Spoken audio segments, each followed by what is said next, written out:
bienvenue sur ma chaîne YouTube Electrical Engineering Broadcasting Channel. Nous allons aujourd'hui continuer sur la série 3 ou 4 jusqu'à 5 vidéos sur le système du MPPT Sun Tracker, le suiveur, le MPPT qui va suivre le soleil jusqu'à temps qu'il va avoir le maximum de power.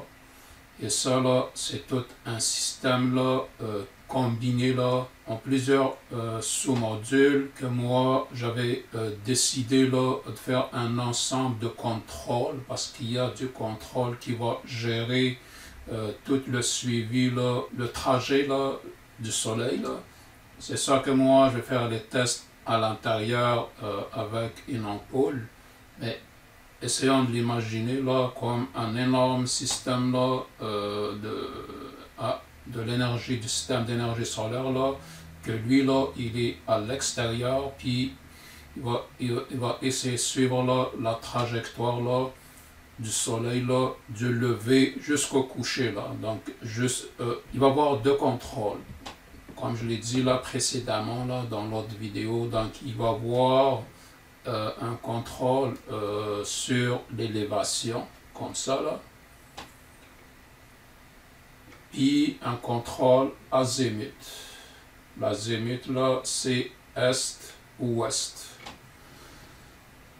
Puis ça ça va prendre quand même un système pour contrôler tout ça c'est comme une boucle où il va avoir un output. C'est là où il va agir sur des moteurs pas à pas, les stepper motors. Puis il va faire des lectures de l'énergie qu'il reçoit. C'est à partir de là qu'il va avoir une action back-end, un output. Lui, il va suivre le soleil dépendamment où est-ce qu'il y a moins d'énergie. Est-ce que c'est en élévation? Là, il va agir, donc il va agir nord-sud ou sud-nord, donc il va monter comme ça en élévation. Ou bien parce que le soleil il commençait à s'éloigner vers le coucher, vers l'ouest. Là, les senseurs, ils vont remarquer comme quoi ça manque terriblement d'énergie. Et là, le système, il va l'orienter dépendamment de la position du soleil dans la journée, puis à une heure précise, est-ce qu'il va s'orienter vers le côté est ou vers l'ouest. Et dans ce que je disais tout à fait au départ, par rapport aux deux systèmes, donc moi je voulais contrôler ça par un FPGA et un autre système qui va être sur la base d'un Arduino. Donc c'est dans deux systèmes combinés. Le FPGA, moi je voulais juste lui qui va servir comme un input, où lui donc il va surveiller l'intensité de la lumière qu'il reçoit sur le panneau solaire. Donc c'est des photorésistors ou bien les LDR. Donc c'est Light Dependent Resistor. Mon FPGA il va s'en occuper juste sur ce côté-là. Donc aller tout le temps on continue, vérifier il va balancer ou débalancer, parce qu'il va avoir 4 LDR, 2 sur le côté est et 2 sur le côté ouest. Puis en gros il y en a 4, mais séparés comme ça en 4, ce qui fait que si on le regarde de ce côté-là, donc je vais voir l'est et l'ouest. Si on les tranche comme ça, il va le voir un nord et un sud. Puis lui, le FPGA, dans sa lecture, il va s'en assurer que les quatre, ils sont dans la même intensité. Et c'est ça là qui fait justement le contrôle. Qu'est-ce qui fait réagir le FPGA à communiquer avec mon Arduino pour lui dire actionne tes moteurs là d'un côté dans un sens ou d'un autre? C'est vraiment quand il va voir que les quatre, soit ces deux-là, les deux, un ensemble, un groupe de deux de ce côté-là, sont différents du côté ouest. Donc là, il va dire, c'est maintenant, c'est l'est qui en a plus de courant, puis vers l'ouest, ça manquait là, ça commence vraiment à manquer. Le système intelligent, il va comprendre comme quoi la lumière ou la provenance de la lumière est plutôt du côté est. Et c'est là que le FPGA va communiquer avec le Arduino. Il va lui dire tourne-toi là vers l'est. Et en même titre, la partie comme ça là, il va vérifier ces deux-là. Est-ce que il y a plus de lumière vers le nord ou vers le sud? Dépendamment où est-ce qu'il y a plus de lumière, mon FPGA, il va comprendre comme quoi il y a plus de lumière, soit au nord, soit au sud. Et là, il va dire à mon Arduino l'élévation. Donc, il va commander l'élévation. Monte, soit il va monter vers le nord, ou il va faire comme ça, là, basculer vers le bas, là, vers le sud. La logique y est là. Mais avant d'aller vraiment là, plus loin, puis dans le profond là, du système, comment programmer tout ça, ça prend un début. Et le début, justement, c'est à partir de cette vidéo-là. Donc, on va plus parler un peu là, comment on va procéder, les étapes, c'est quoi le FPGA, comment c'est quel logiciel qu'on va utiliser, quel type ou famille d'FPGA, comment aller chercher ceci, cela, comment on va créer des bitstreams, comment on va compiler, comment on va programmer, comment on va implémenter, est-ce que c'est du VHDL, est-ce que c'est du Verilog. C'est à peu près l'objectif de cette vidéo. C'est pour ça que ça va être entrecoupé là en plusieurs parties de vidéo là. Le projet, il va continuer jusqu'à sa fin, jusqu'à démontrer un ensemble de systèmes qui est fonctionnel. Et ça, là, ça va être plus tard à la vidéo finale. Et comme simple rappel, là, pour vous remettre là, sur le sujet, puis revenir un petit peu sur la première vidéo, là. Donc, je vais montrer le système qu'on a vu là sur la partie 1. Par rapport à son montage, puis tout son squelette là, comment j'ai monté le panneau solaire, les moteurs, la base et tout ça. Donc je vais vous le montrer et juste ici là sur ma gauche. Donc je vais braquer la caméra au moins là pour vous montrer là, vous sachiez là de quoi je parle exactement. Donc, comme je disais là, il y a quelques secondes, le système là, c'est celui-là. Ça, c'est le panneau solaire là, mais en modèle réduit. Donc, lui, c'est cette partie-là là, qui va recevoir les rayons de soleil là. Ils vont venir, ils vont frapper de ce côté-là. La motorisation, quand je dis élévation, il va se faire comme ça.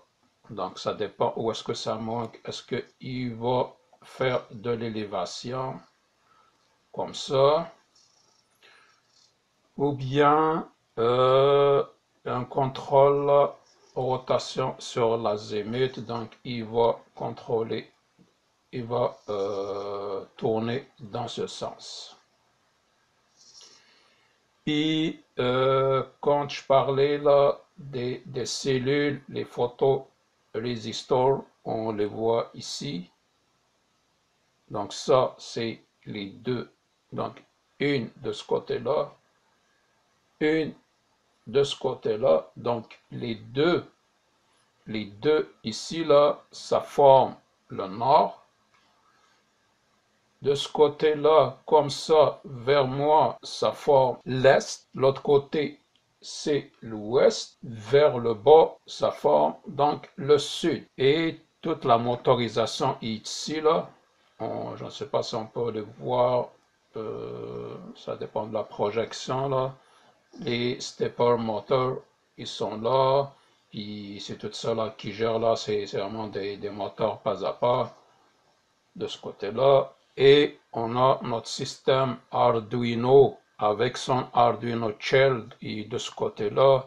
Et tout un autre système ici, là, USB, tout ça là pour le chargement là, des batteries.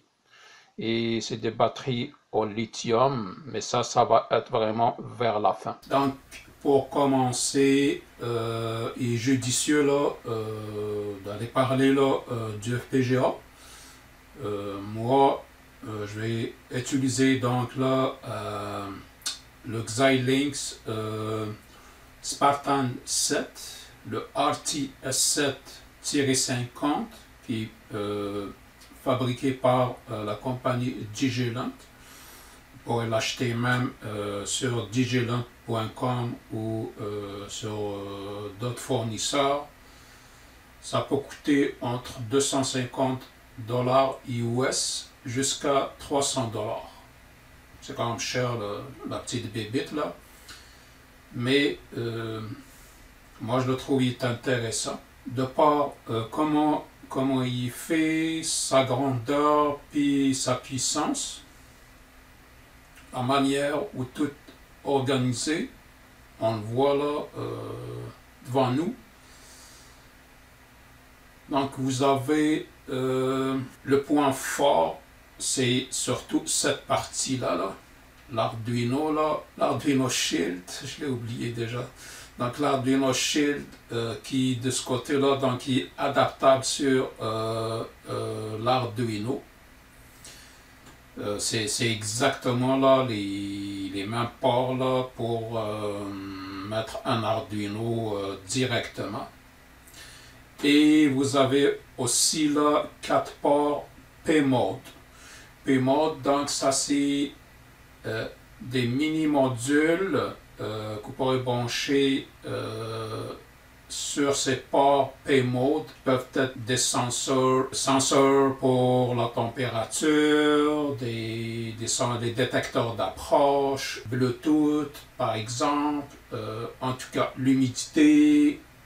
Il y en a une variété de sensors, donc on pourrait donc brancher de ce côté-là puis faire le programme pour communiquer avec ça. Vous avez des push buttons, on a 4, et on a des slide buttons de ce côté-là.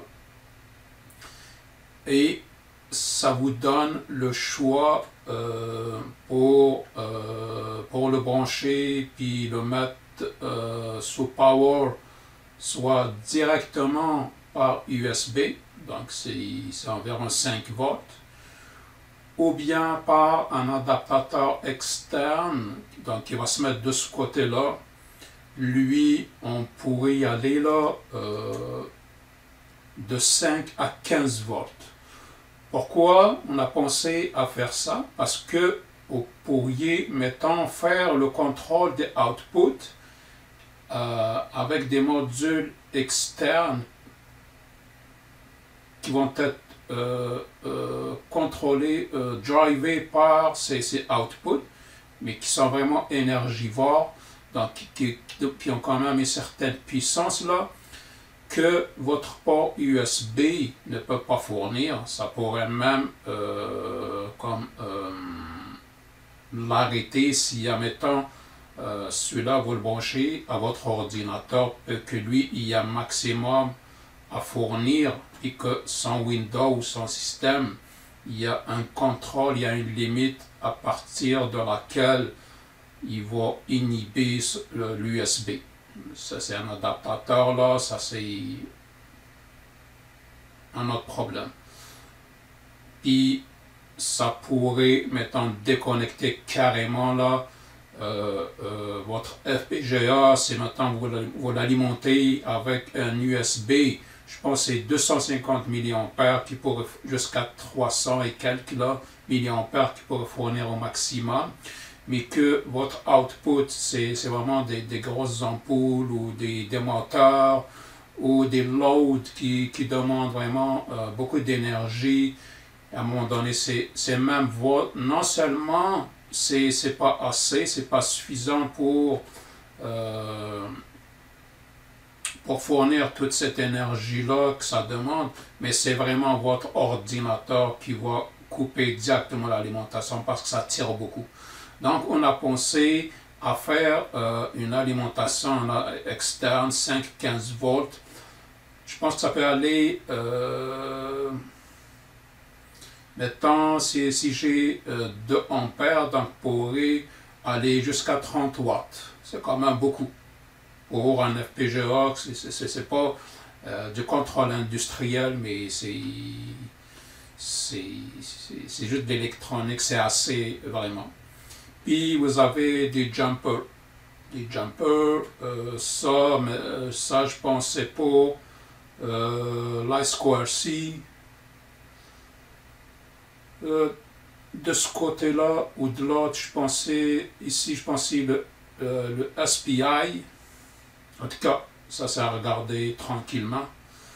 Puis vous avez 2 boutons là de reset. C'est maintenant, si jamais il ne répond pas, donc vous pouvez venir ici, de ce côté-là, parce qu'on voit le chiffre 16 là. Donc resetter votre FPGA, ou bien de ce côté-là, pour resetter là le microprocesseur qui gère tout ce board-là au complet. Autre chose, autre détail, donc supposons que vous avez branché votre port USB, mais en même temps, vous avez branché une alimentation externe. Il y a vraiment un régulateur ici, puis un switch, c'est un transistor. Lui, il va prioriser l'alimentation externe. Donc, votre port USB ne va pas servir d'alimentation, mais c'est plus pour communiquer avec votre application là, de programmation. Par contre, il va être alimenté là, par l'alimentation externe. De suite à ça, donc lui, il vient avec des LED toutes simples, puis avec des, je pense qu'il y en a 3 ou 4, je ne me souviens pas, des RGB. Donc une seule LED là, vous pourrez contrôler pour que ça donne soit une lumière rouge, soit verte, soit une bleue. Donc en gros, le plus important c'est ça.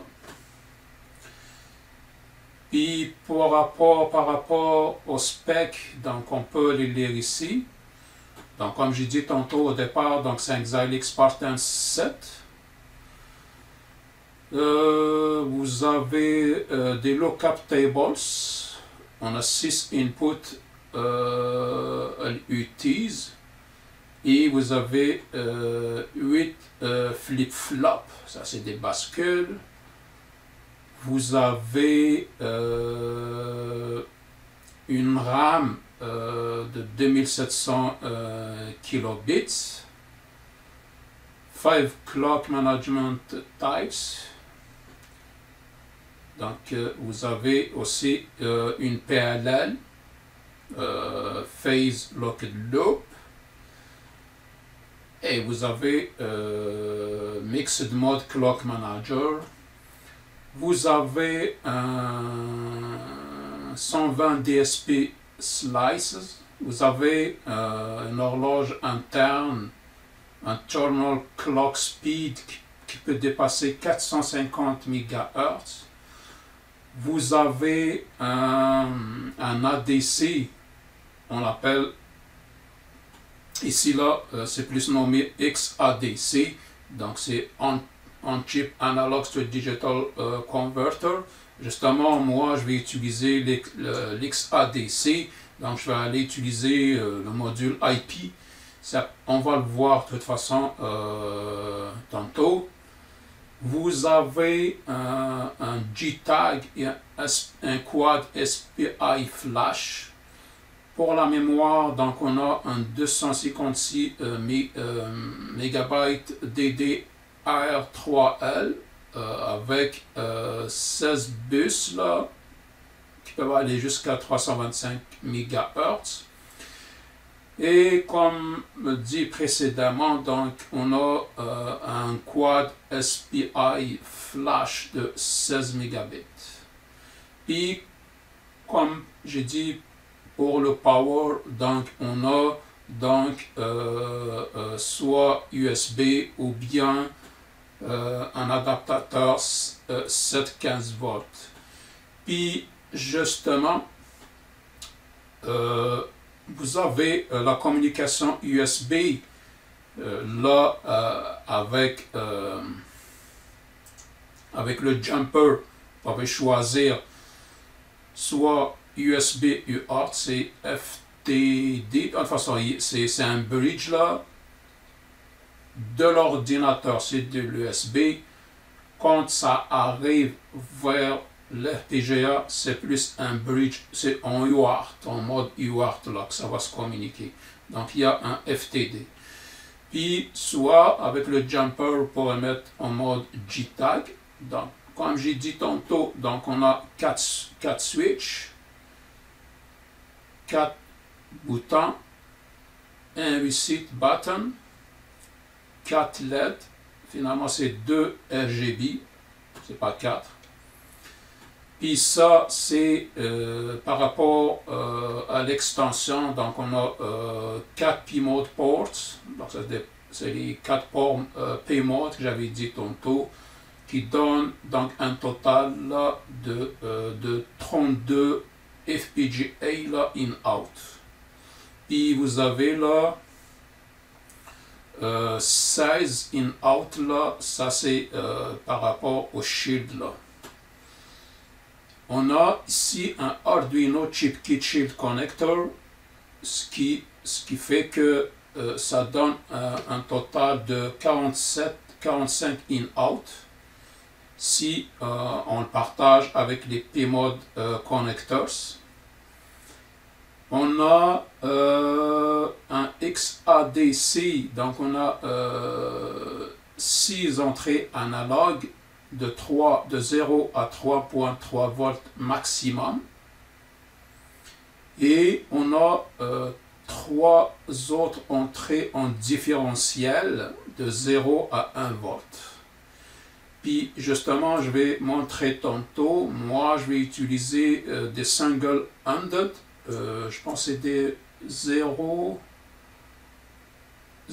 à 5. Ou de 0, après ça, je pense que c'est de 6 à 15, je ne me souviens pas. Puis là, il ne faut vraiment pas dépasser un maximum de 3.3 volts, sinon vous allez brûler votre FPGA. Donc moi, je vais m'en servir d'un pont, un diviseur de tension avec une résistance, parce que comme je vais placer une LDR, il peut fournir une tension, je pense, je sais, jusqu'à 7 volts. Je ne suis pas sûr de ce que je dis, ça a vérifié. Mais donc, il faut vraiment là que je protège mon FPGA. Donc, je vais mettre un diviseur là de tension avec une résistance pour que le maximum que mon alter peut fournir, ça va être 3.3 volts. Sauf que à l'intérieur de l'ADC, lui, il va prendre une référence de 0 à 1 volt dans son intérieur, même si le maximum qu'il peut recevoir comme tension analogique, c'est 3.3 volts, mais lui, sa référence est le maximum, là, c'est 1 volt. L'autre détail important, là, c'est la révision, là, de votre board. Il faut s'en assurer, là, de connaître sa révision, son rêve, là. Donc, vous avez rêve B, rêve C, rêve E. Le mien, c'est rêve E.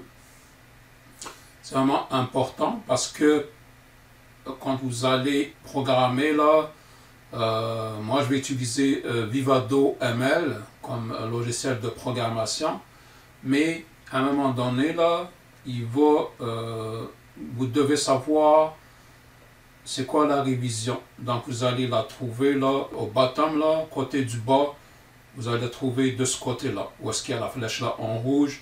C'est ici là que vous allez savoir c'est quoi le numéro de révision, la version là, la version du board. On l'appelle RFB, RFC, mais c'est la version là. Et ça va vous aider à choisir le fichier constraints, parce que c'est à partir de là qu'on va voir les pinout, les outputs, les inputs. Donc ça c'est vraiment fourni par la compagnie là, Digilent. Puis c'est à partir de là, maintenant, si vous voulez utiliser une entrée analogue, mettons A0, puis dans le fichier, configuration matérielle, la révision du board, c'est E, et vous utilisez une révision, un fichier constant RFB, ça va l'envoyer vers, peut-être même vous pensez communiquer avec un input, mais c'est plus un output, c'est le schématique.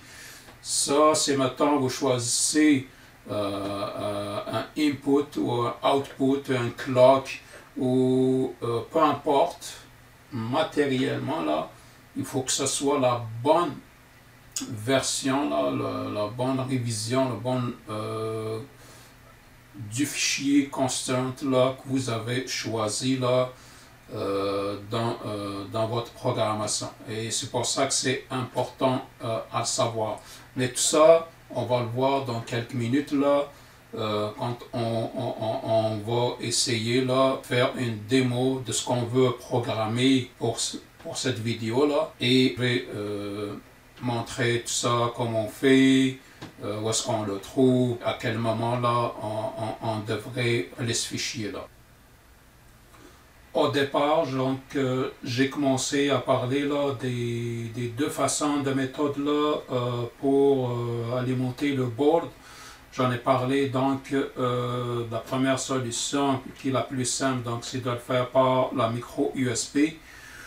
Sinon, pour plus d'énergie, fournir plus de courant pour le contrôle d'autres systèmes qui ont besoin énormément d'énergie que le port USB ne pourra pas fournir, vous allez venir ici, vous avez le choix soit de faire un adaptateur là,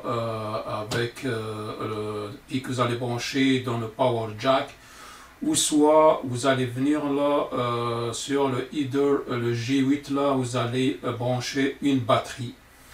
Donc, comment le système il fonctionne? Donc, on a ici là le DA9062. Lui, c'est le régulateur qui gère toute cette logique. Donc, si on reçoit pas, si on branche pas un adaptateur externe, donc ce transistor, la base du transistor, il n'est pas alimenté. Donc cette résistance, il ne va pas y avoir de chute de tension. Ce qui veut dire que le système, il va comprendre comme quoi l'alimentation lui provient du port USB sur l'entrée in. Puis il va sortir une tension de 5 volts sur la sortie out, qui va rentrer dans les différentes entrées là, du régulateur, et que lui, il va trancher ça là en plusieurs tensions. Par contre, c'est pour ça que j'avais dit, si vous branchez les deux, l'USB puis une alimentation externe ou une batterie ici, là on a un autre circuit qui va fournir ici un power good. Power good, c'est le PG qu'on voit ici, qui va venir exciter la base du transistor qu'on voit ici. Donc un transistor qui est monté en mode commutation. Donc lui, il va commuter cette résistance peut-être vers un ground, quelque chose comme ça. On ignore où ça continue. Et la logique qui est là. Donc ce qu'il va faire, dès que j'ai un power good parce que j'ai branché une batterie ici ou un adaptateur externe, donc ce système il va envoyer un signal comme quoi j'ai reçu un power good qui va mettre le transistor en conduction. Après ça, l'entrée ici du NCP 380, il va recevoir, il va lire une tension ici qui va mettre ça en enable, ce qui va désébler l'alimentation qui sort d'ici, mais c'est plus cette alimentation qui va venir de ce côté-là. On a plusieurs VDD back, puis plusieurs aussi output pour avoir plusieurs tensions dépendamment de quel circuit là on voudrait alimenter. Vous avez par exemple ici là un 3.3 volts là qui va aller sur un autre petit circuit qui va servir justement là de la tension de référence là du XADC. C'est maintenant on veut utiliser là une tension de référence interne. Et vous avez ici là un autre 3.3 volts qui va venir en même temps alimenter la LED-ci sur le board. Complètement, celle-là est juste à côté là du power jack. Du moment que vous avez cette lumière qui allume, ça veut dire que le circuit est correctement alimenté.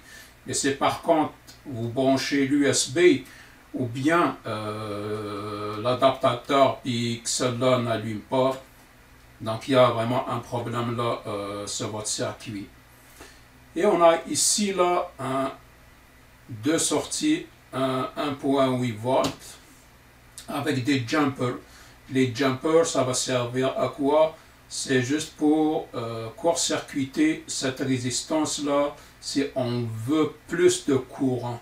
C'est maintenant, vous mettez un jumper ici, donc il va avoir ici, c'est vraiment un fil, et donc il va avoir plus de tension, plus de courant en même temps. C'est tout que je voudrais rajouter par rapport à ça. On va passer à autre chose. Ce qu'on voit encore une fois, donc c'est le suiveur là, le Solar Tracker que j'ai monté tantôt. Donc ça, c'est le panneau solaire. Puis on a les LDR, le photorésistor de ce côté-là. Donc comme j'ai dit au début de la vidéo, si on veut les lire par le FPGA puis son ADC, il faut vraiment faire attention là de mettre un diviseur de tension. Ça dépend là de la méthode que vous utilisez. Si vous avez acheté un module équipé directement là avec le sensor LDR puis avec les 3 pins, donc vous allez avoir une pin ici au milieu, ça c'est le VCC. Vous allez avoir une pin de ce côté-là, c'est le ground. Puis vous allez lire ici une lettre S, ça c'est le signal. C'est cette pin-là qu'il faut ramener là vers votre ADC là pour lire le voltage directement. Parce que si vous avez un module de même, lui est déjà protégé par une résistance. Généralement, c'est 10K, 10 kΩ, dépendamment là du fabricant, mais on va la mesurer. Dans le second temps, là, on va mesurer, là, on va envoyer un 5 volts, puis mesurer la tension là entre ici, puis le ground. Puis on va voir à ce qu'on ne dépasse pas la limite. Là, avec le multimètre que je vais mettre en mode ohmmètre, je vais essayer là de mesurer la résistance surface mount là. J'espère que je vais pas la faire bouger là parce que ça bouge, mais je vais gosser de même là pour essayer de la lire sa valeur. C'est ça. Donc c'est une 10 kg. C'est comme je l'ai dit là. Donc c'est valeur standard, donc c'est 10 kg. Là, ce qui va rester, c'est de prendre mon FPGA, puis de le brancher directement à l'USB là, puis on va essayer de brancher là sur le ground et un VCC là, puis on va voir à la sortie S là si on va obtenir là la tension là optimale là, la tension qu'on veut justement là pour ne pas faire sauter le FPGA. Là je vais plugger mon FPGA à l'USB de l'ordinateur. Donc on est supposé donc le voir allumé.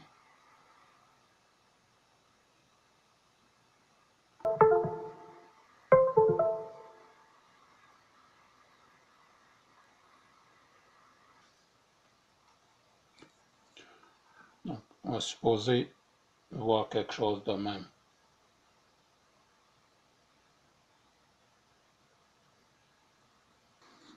Donc là, je fais sortir de fil un ground et un 5 volts. Donc un ground et un 5 volts. Et je vais d'abord les mesurer pour en être sûr. Donc là, je vais allumer mon multimètre que je vais mettre est déjà en mode voltmètre. Là, je vais mesurer parce que j'ai mes 5 volts.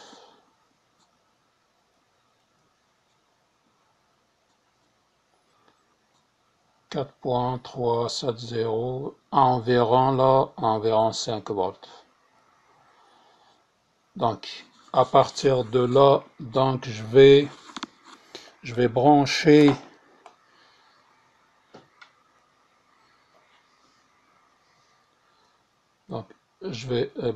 mon LDR.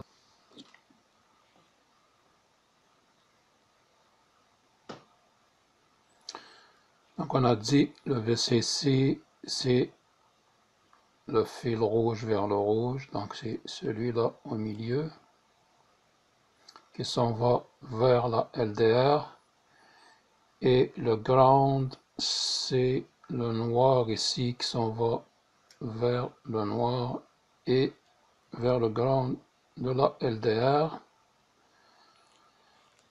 Maintenant je vais mesurer le signal. Je devrais avoir 3.3 volts au minimum. Je vais dire au maximum plutôt, pour ne pas faire sauter mon FPGA. Là, je n'ai pas ramené le signal vers l'entrée analogique là, de la DC. C'est ce qu'on voulait justement, c'est de ne pas ramener là tout de suite là le signal puis le voltage là qui sort de la LDR là, de la photorésistance Et justement, c'est pour ça que j'ai fait cette vérification pour vérifier comme quoi on n'a pas un voltage là qui dépasse la limite là, maximum de 3,3 volts. Et c'est pour ça que je fais le test exactement là. Donc je l'ai laissé comme ça ouvert. Donc là, ce que j'ai fait, c'est juste j'ai envoyé là une certaine tension entre les bornes de la LDR avec la résistance là qui est déjà qui est venue avec en surface mount justement comme diviseur de tension. Puis là, je mesure avec toute cette protection là. Est-ce que j'ai une tension de sortie et il ne faut pas oublier que ce n'est pas une tension fixe. Ça dépend vraiment là de la lumière. C'est pour ça qu'il faut faire attention avec une photorésistance parce que sa résistance est modifiée selon l'incidence de la puissance de la lumière. Et c'est comme ça qu'on mesure justement est-ce qu'on a beaucoup de lumière ou pas. De la puissance et justement en mesurant la tension entre les bornes de la LDR qui est équivalente aussi au courant qui passe et c'est pour ça qu'on a vraiment choisi là ce sensor, parce que la variation de tension entre ces bornes est directement affectée par la lumière là qui frappe directement là sur sa surface. La lumière qui frappe sur sa surface modifie sa résistance et en même temps, si la résistance, la loi d'Ohm là, si la résistance là diminue ou monte, donc voltage et courant aussi vont avec. Là, on va la mesurer.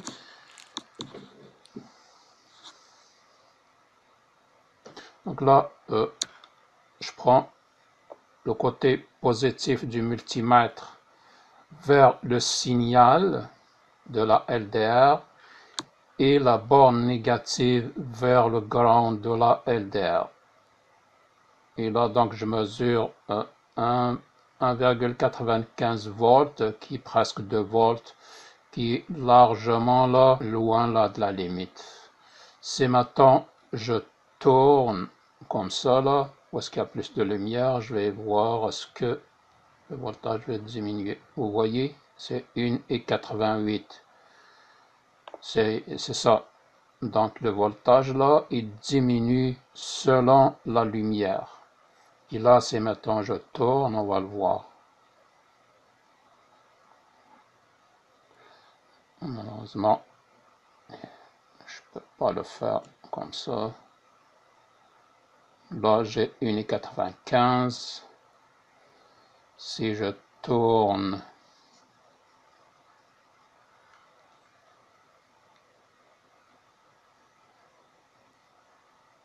,31, vous voyez, de plus en plus qu'elle s'éloigne de la lumière, la résistance augmente et le voltage. 2,60, 2,64, voyez. C'est justement, on voulait savoir le maximum que ça pourrait donner. Faut pas que ça dépasse 3,3.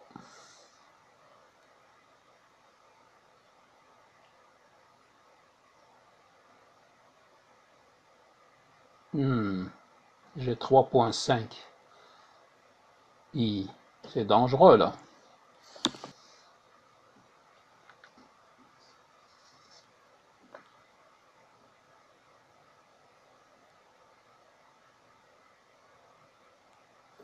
Ou peut-être c'est pas une bonne lecture. Attends, je vais bien toucher là.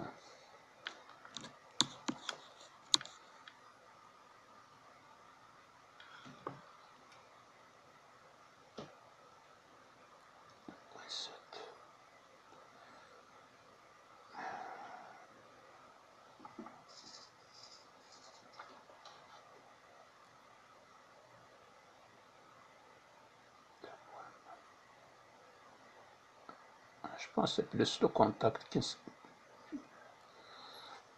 qui n'était pas bien tantôt là. C'est 2,8.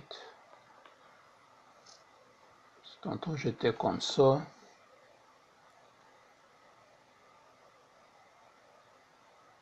C'est ça, 309. Là, il est vraiment vers le sombre, là.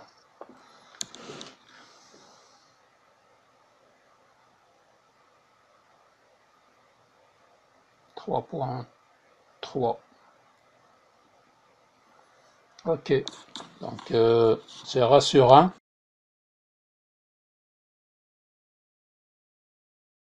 Supposons que vous avez déjà installé Vivado ML Edition. Moi, c'est ça que je vais utiliser, que vous allez trouver sur xilinx.com. Moi, j'utilise Vivado 2023.2. Donc, on pourrait le voir ici, About Vivado. Donc, je vais utiliser Vivado 2023.2 64 bits. Donc, vous avez ici le software build, le IP build et tout le reste là, des détails qui ne sont pas importants pour moi puis pour cet exemple. Donc, supposons que vous avez déjà installé ça. Là, on va commencer à rentrer tranquillement là, sur la méthode là, de la programmation, ou bien qu'est-ce qui est nécessaire là, à avoir comme fichier pour commencer là, à programmer là, votre FPGA. On va commencer d'abord à cliquer sur Create Project. Next.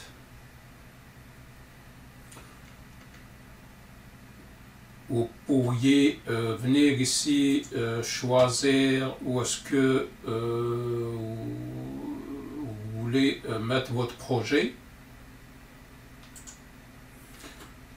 Moi, j'ai déjà défini le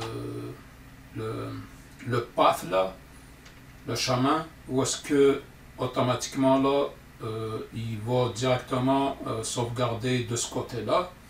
Ça, c'est entrer dans les paramètres de votre logiciel. On va donner un nom. Je vais mettre moi, donc, Solar Tracker. Je ne sais pas si je peux mettre un espace, mais après dans, je vais mettre underscore. Ensuite de ça, next. Faut choisir ce côté-là, RTL Project. On peut aussi mettre do not specify source at this time. Et vous avez aussi là d'autres choix dépendamment là de ce que vous comptez faire comme projet. On va faire next. Ensuite de ça, là, il faut choisir soit de ce côté-là par parts, si vous connaissez le part number, ou bien on va venir ici dans boards. Et dans boards, si il y a des updates, il faut juste venir ici, cliquer sur refresh catalogue, puis lui, il va aller chercher ce que Digilant là, ou Xilinx, ça je ne sais pas c'est qui fait ça. D'après moi, c'est plus Xilinx parce que c'est Vivado vient de Xilinx. Il va aller downloader là toutes les boards. Donc, on vient de choisir ici board. Pour trouver le nôtre, donc, nous autres, c'est plus Digilant. On clique ici. Donc ici, moi je l'ai déjà downloadé ce que je voulais. Mais sinon, vous venez ici, lorsqu'on voit la flèche là, c'est mettons votre board, c'est Gen 6.2 ou bien Nexus 4. Vous venez, vous le téléchargez ici. Ensuite de ça, le fit, je me souviens pas, c'est pas ici, mais je pense c'est ici. Donc moi, c'est RT S750 que j'ai déjà downloadé. Sauf que si vous regardez ici, c'est plus Board Revision, c'est B.0. C'est pas grave, on peut le prendre, sauf que à une certaine étape là, c'est plus avec les fichiers là, constraint là, qu'on va choisir la version E. On fait Next, ensuite de ça, Finish. Là, il va commencer, donc il va prendre un certain temps là pour créer le projet. Et comme j'ai dit tantôt, là, c'est maintenant là, quand les premières étapes là, vous avez créé votre projet, vous avez sauté l'étape là du choix du langage et du simulateur pour pouvoir rectifier le tir là. En venant ici là, il va être affiché directement là à l'ouverture. Vous venez ici maintenant, si vous voulez changer le langage, vous cliquez dessus. Si vous voulez le mettre en Verilog, vous choisissez Verilog, puis vous allez mettre OK. Puis par rapport au simulateur, si vous voulez simuler en VHDL, en Verilog, en Mixed, vous venez le choisir ici là de la même façon. Maintenant, là, on a parlé longuement là, sur les constraints. Donc, pour les rajouter, vous venez ici, vous cliquez ici. Puis, le fabricant il a déjà fourni là, par défaut là, des pragmas, des configurations là, toutes faites. Ça va vous faciliter bien la vie là. Et c'est pour ça que ça rajoute encore une autre valeur là, additionnelle, et ça le rend encore intéressant comme board, comme langage de programmation. Donc vous venez ici, vous mettez ici un plus, puis vous choisissez là la première, Add or Create Constraint.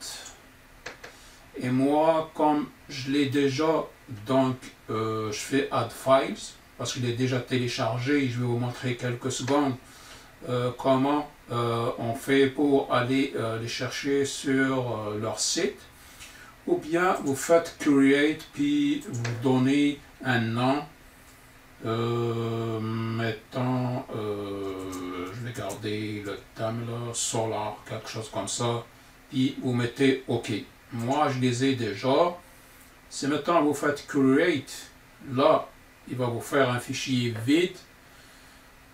Vous pourriez, dans ce cas-là, aller ouvrir le fichier là, des constraints là, que vous avez téléchargé du fabricant, puis faire un copier-coller, puis activer, désactiver là, ce que vous avez besoin. Donc moi, je vais faire un add files. S'il se souvient, je pense que là je ne l'ai pas.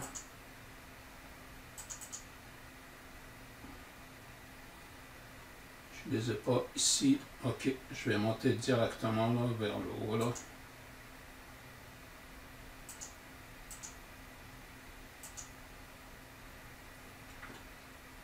C'est cela. Donc on a quand même un aperçu ici là, puis on vient ici, on scrolle un peu là, on voit que c'est la version E qu'on a ici.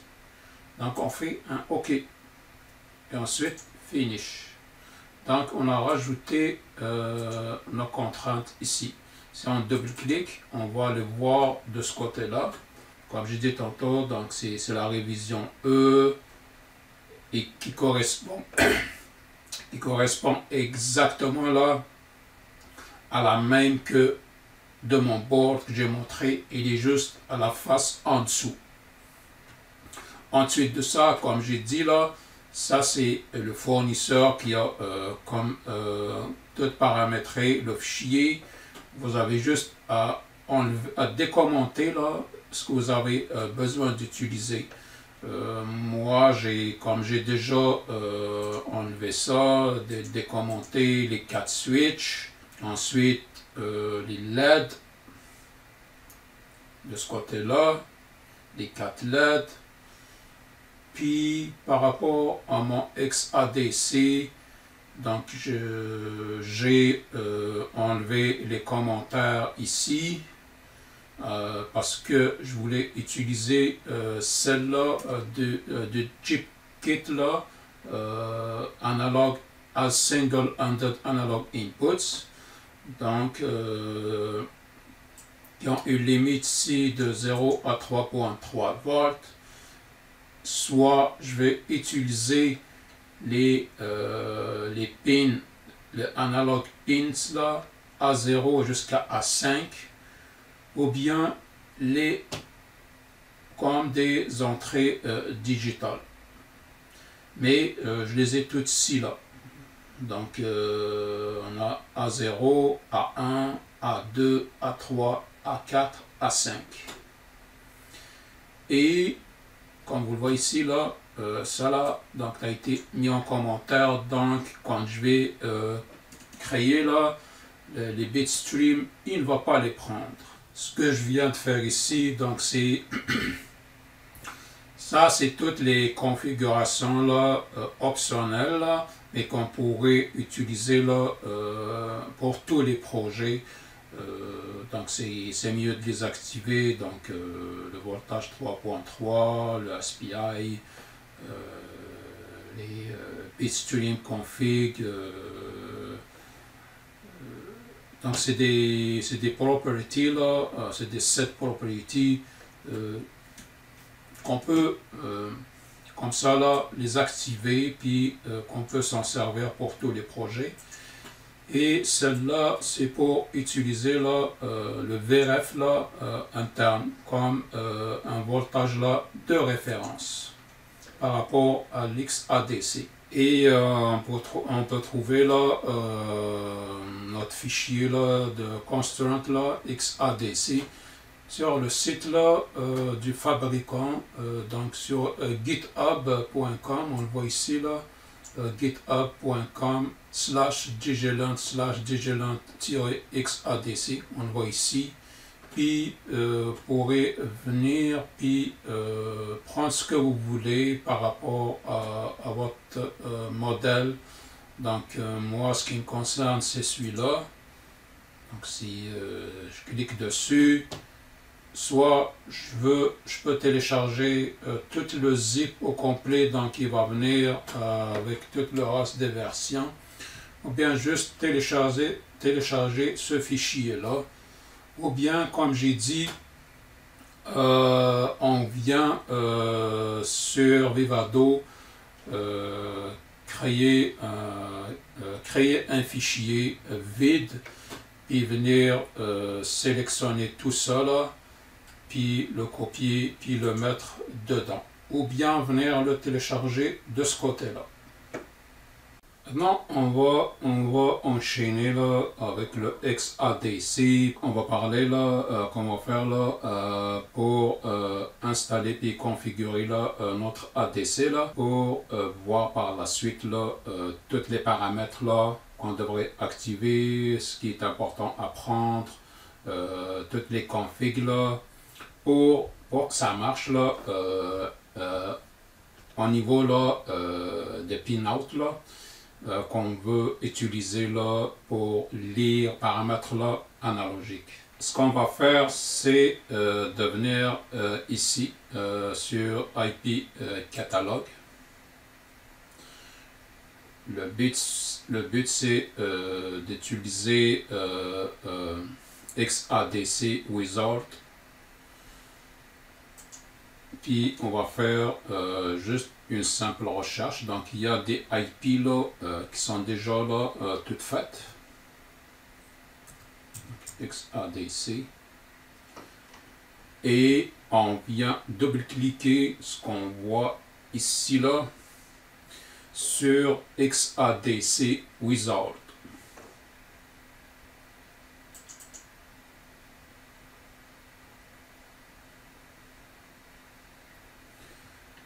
On voit ici là sur ma gauche la version,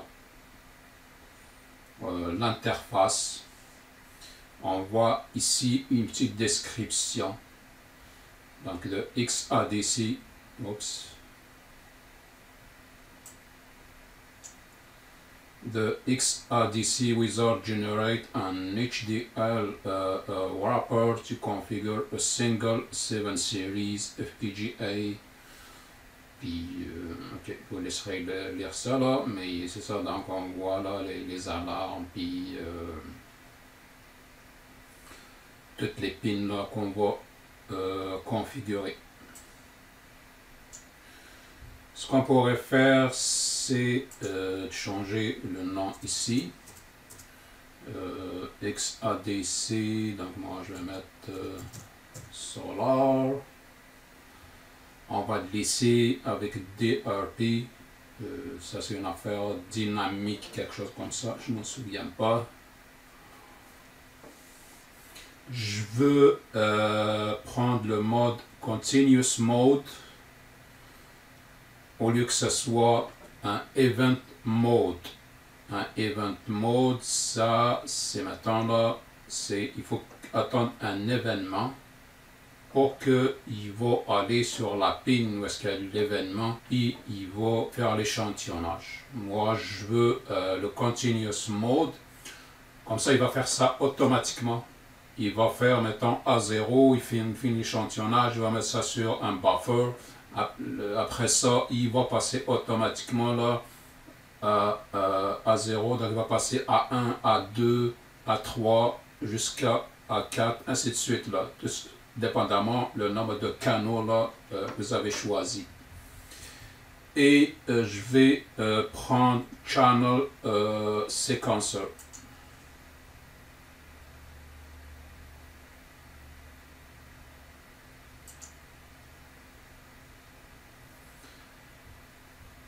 Le reste, je pense que je peux le laisser comme ça par défaut. On garde du ADC Setup. Donc je vois qu'il est en mode Continuous. Je n'aurai pas besoin de l'averaging. Le reste, je pense que je peux le laisser comme ça. Mais je pourrais... au besoin, c'est maintenant vous avez omis quelque chose, vous avez fait une erreur, pour y revenir plus tard là, quand il va le créer, c'est juste pour revenir le reconfigurer de nouveau. Je vais enlever toutes les alarmes, je n'aurai pas de besoin. Channel Sequencer. Je vais prendre VPVN. Je n'aurai pas donc pas besoin là average enable, pas besoin de bipolar, pas besoin acquisition time, tout ça je vais le laisser comme ça. Donc je vais prendre A0. Donc c'est écrit ici Channel Enable VOXP0 VOXN0. Après ça, on va regarder sur le schématique là à quoi ça correspond. Mais moi, je veux, donc j'ai 4 ALTR.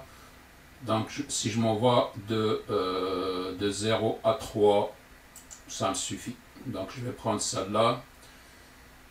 Et quand voilà, voilà sélectionné ici là, automatiquement on le voit qui est activé du côté gauche là. Je vais prendre ce canal, canal 1, 2 et 3. Pour le moment, ça me suffit. Puis on va aller dans le schématique là, et on va voir, je pense que c'est banque 15, pour voir la correspondance là, de ce qu'on choisit ici là, comme pin, puis sur le board à quoi ça correspond.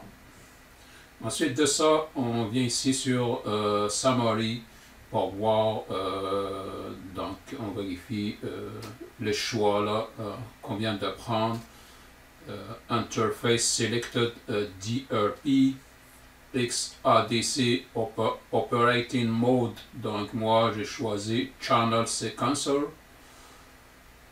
Interface, je ne l'ai pas activé. Timing Mode Continuous.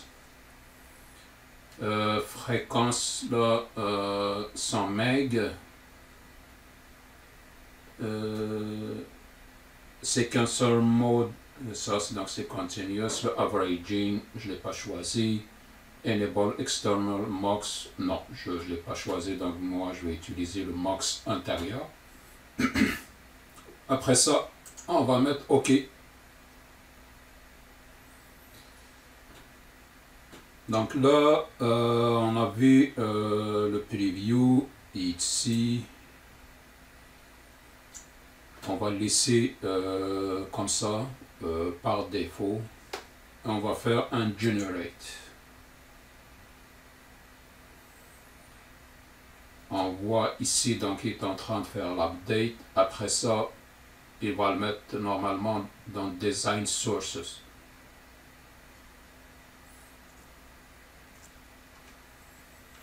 On fait OK.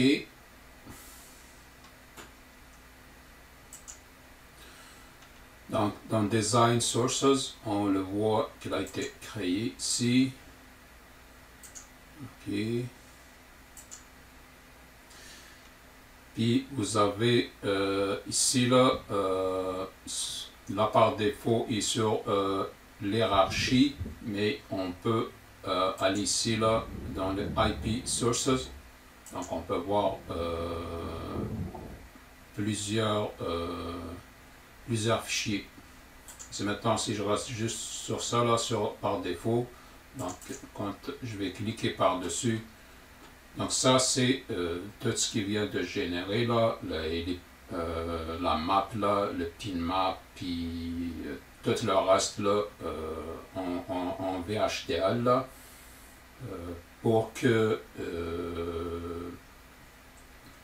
ça fonctionne au mieux. Donc on a vu là ça, donc ça c'est le port map. On voit ici mettons P0, la 2, la 3, puis d'autres affaires qu'on n'a pas intéressées, mais c'est juste que là c'est l'intensification. Et on va justement utiliser ça là dans le code pour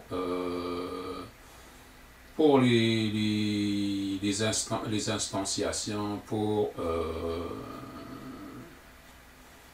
appeler à des fonctions par la suite. Mais ça va être dans le code en VHDL.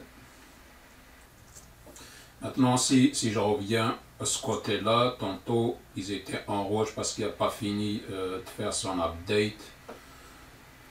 On a pour le simulateur, on a la netlist, on a pour la synthèse, donc on a tout créé là, les templates, tout ce qu'on a vraiment besoin.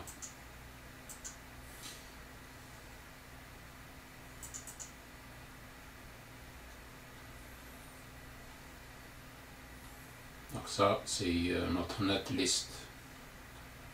Mais bon, c'est pas important pour l'instant là, pour le moment. Et pour le besoin de la vidéo là d'aujourd'hui, c'est juste pour montrer là, presque là, c'est l'initiation dans le fond, c'est le début là, comment créer le projet, comment intégrer là l'XADC. Où est-ce qu'on peut trouver les constraints, comment on les rajoute, tout ça a été montré.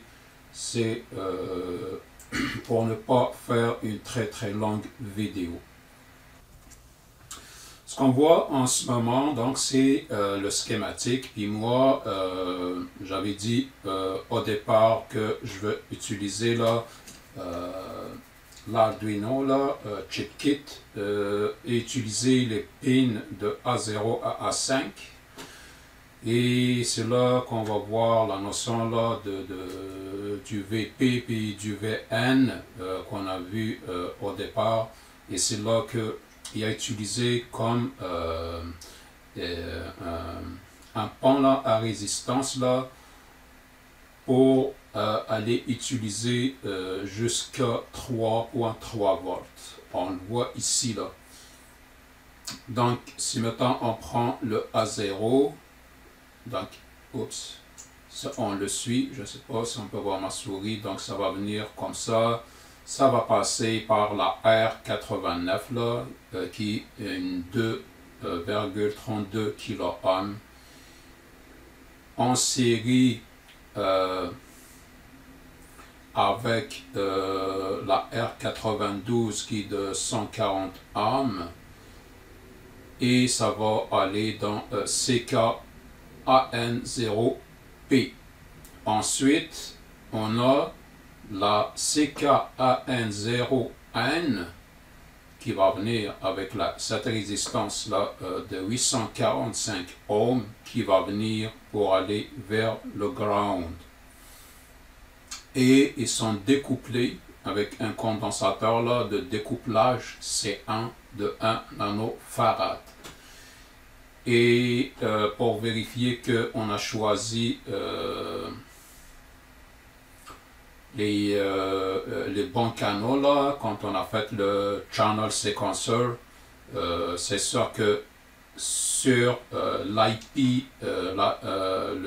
l'IP catalogue, on ne les a pas vues écrites comme ça de même CKA0, mais on peut le confirmer un petit peu en bas. Donc, si on va ici, donc, c'est exactement ce que j'ai dit tantôt. Donc, c'est le bank 15.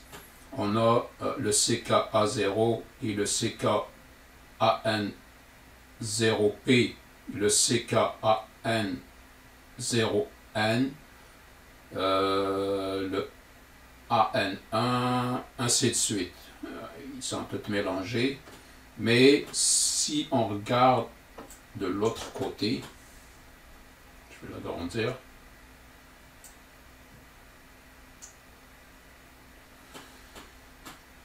Là, c'est par rapport aux versions là, de chaque FPGA.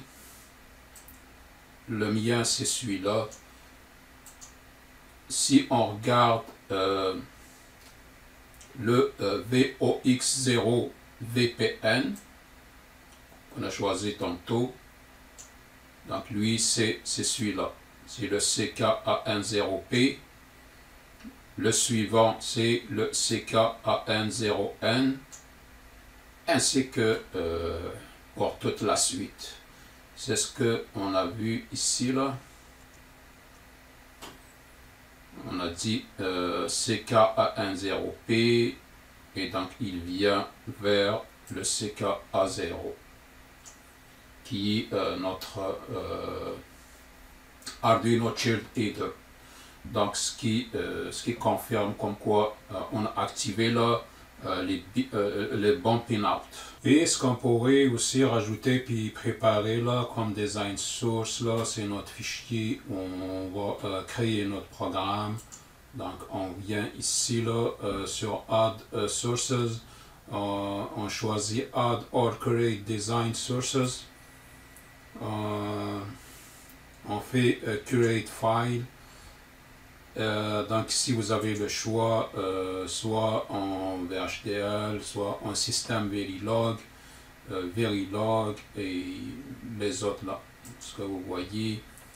On lui donne un nom. Donc moi je vais rester toujours sur je vais enlever la majuscule Solar, et on va le créer. Ensuite de ça, on va faire finish.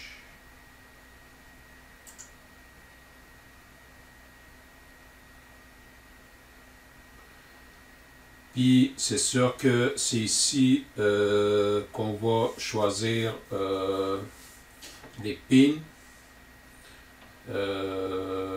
en mettant comme je n'ai pas commencé encore le code, mettant ici je vais soi-disant que je choisis mettons LED 0. Je vais mettre ici là comme un output. Supposons que j'ai choisi mettons une switch 0. Donc je vais la mettre ici là. Je vais laisser comme un input. Supposons aussi là que je choisis un vecteur. Je vais le mettre ici et je vais cocher comme bus, ainsi de suite. Mais ça c'est ce que je vais faire une fois que j'aurai commencé le code. On va pas le faire dans cette vidéo là parce que je n'ai pas encore choisi les noms puis la stratégie. Là je mets juste la plateforme là pour entamer le travail, implémenter là toutes les parties là qui sont impliquées pour l'instant. Là pour le FPGA, je vais juste aller lire les tensions sur les photos résistance pour voir est-ce que il doit tourner vers l'est, vers l'ouest, vers le nord, vers le sud. C'est tout. Après ça, mon FPGA, il va communiquer. Ça aussi, je vais rajouter des outputs où je vais voir comment il va communiquer avec le Arduino. Est-ce que avec un port série là, un UART, je vais voir tout ça. Mais tout ça là, ça va être détaillé, expliqué dans la vidéo là qui va s'en venir après ça là. Donc, je vais laisser comme ça. You have made change to the model definition. Are you sure you want to cancel? Yes. Donc, on le laisse comme ça pour l'instant. Donc là, comme vous le voyez, donc dans Design Source, donc il y a intégré notre XADC. Ça, c'est notre ADC. Puis notre fichier VHDL de travail. Et c'est ici, c'est maintenant, j'ai tantôt là, j'avais rajouté des inputs, des outputs. On va voir les STD logic là, in, out, des trucs comme ça. Il va le prendre automatiquement. On va voir le process, tout. Maintenant, pour le changer, ça se peut. Là, on pourrait l'enlever puis le recréer plus tard. Est-ce que edit, add source. Est-ce que c'est peut-être dans source file property? Je ne sais pas encore, mais ça c'est quelque chose que je vais voir. Mais bon, c'est pas notre but, mais on pourrait tout écrire ici là, en mettant std logic architecture, std logic, on rajoute manuellement là. Une fois que on l'a fait là, puis on va faire le truc là, I3E, puis on va saver ici. Mais le but de la vidéo, c'est que comme c'est de l'initiation, c'est le début, une vidéo là pour montrer comment commencer le projet. C'est pas important là pour l'instant. Ce qu'on pourrait essayer d'ores et déjà, c'est de voir est-ce qu'il y a des erreurs, est-ce qu'on peut compiler, implémenter. On pourra tenter ça. c'est ça. Donc je pourrais pas, comme je n'ai pas HDL source file, donc il ne peut pas faire l'analyse. Mais bon, je pense que pour le moment, on ne peut rien faire de plus à part ce que je viens de faire. Ça va venir dans la prochaine vidéo. On l'arrête ici, c'est quand même une longue vidéo. J'ai montré ce que je pense important à savoir pour l'instant.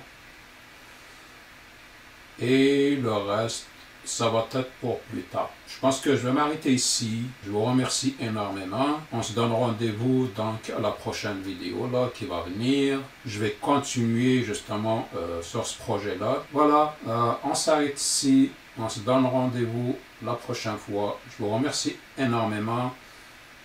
J'espère que je vous ai aidé avec tout ça. On va se dire à la prochaine. Merci beaucoup. Au revoir.